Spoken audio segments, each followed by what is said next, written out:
Dominique, sur les niveaux d'honoraires, les réseaux de mandataires ont des stratégies qui sont distinctes. Alors, structurellement, on entend que vous êtes collectivement allez en dessous des niveaux qui ont été annoncés par Century ou Orpi, parce qu'il n'y a pas de charge d'agence immobilière.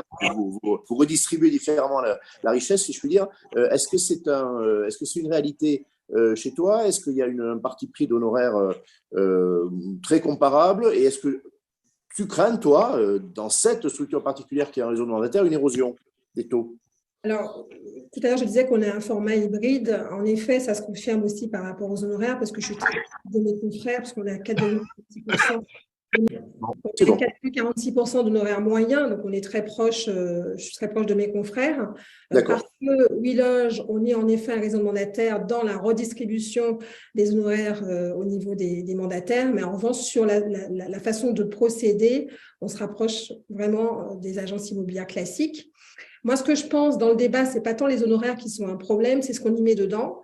Et ça a été aussi ma motivation quand j'ai créé WeLoge, c'est d'apporter plus de services. Parce qu'aujourd'hui, ce qui est reproché à un agent immobilier, finalement, ce n'est pas tant les honoraires, mais c'est qu'en fait, il n'y a pas grand-chose par rapport aux honoraires. Et je pense qu'aujourd'hui, il faut tendre vers augmenter le service. La valeur ajoutée.